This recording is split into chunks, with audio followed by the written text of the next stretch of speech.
તમારું નામ? કેશોભાઈ. શું સમસ્યા છે? સફાઈ કામદાર કચરો ઘરવાળો આવે છે તો ગાડી આમ ઉભી કે અંદર ન આવી, અહીંયા ગાડી આવે જ નહીં. રોડ ઉપર બરોબર ઉભી રહે ગાડી, અહીંયા કોઈ કચરો રાખવા જાય એવો અપગ માણા ઘેર કોઈ હોય નહીં, કોઈ કચરો રાખવા જાય. 5 દી મોકલીએ આવી જાય છે બરોબર, અને પછી કોઈ આવતા નથી. આયા ગાડી અહીંયા અંદર આવે જ નહીં, બારોબાર થી ગાડી વહી જાય પણ આયા આવતી જ નથી. હું મહિલા કોંગ્રેસની પ્રમુખ છું જેતપુરની. અમે બધાને રજૂઆત કેટલી કરી કે જો અમારે કચરો જોવો, ઢોર જોવો, પોદરા જોવો, કૂતરાના સંડાસ એટલા, શેરીએ ગલીએ તમે જોવો ને તો પગ મેકવાની જગ્યા નથી.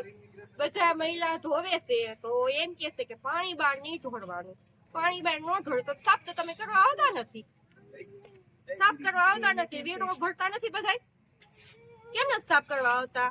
કચરા વાળો આવે તો એમ કે આ ગલીમાં નો આવે, કેમ ના આવે?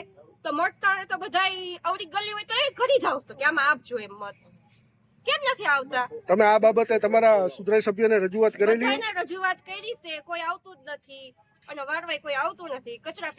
કચરાની ગાડી તો એમ કે અહીંથી તો નો નીકળે, કેમ ના નીકળે? આ કેવા રસ્તા છે, ખટારા હચોરા વયા જાય એમ છે.